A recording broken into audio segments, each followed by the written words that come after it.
Përdorim dhune ndaj protestuesve dhe deputetëve.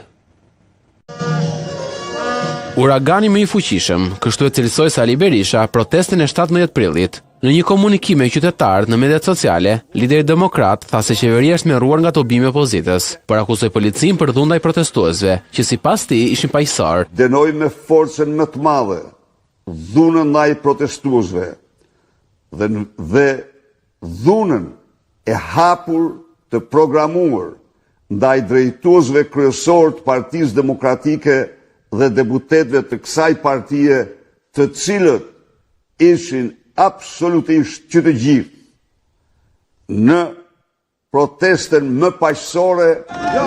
Përdorimin e sprajt ndaj protestuesve dhe deputetëve Berisha konsideron krim.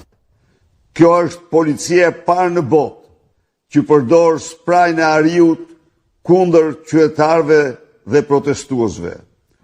Lideri demokrat poi se protestat e opozitës do të vjojnë, ku la të hapur sërish skenarin se mund të ketë ngujim në shesh apo në parlament.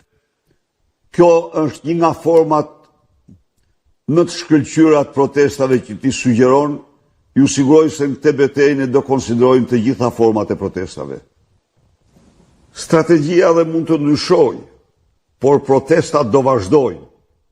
Do vazhdojnë si rruga e vetme për të dëshmuar shqiptarëve se ne spajtohemi kurrë.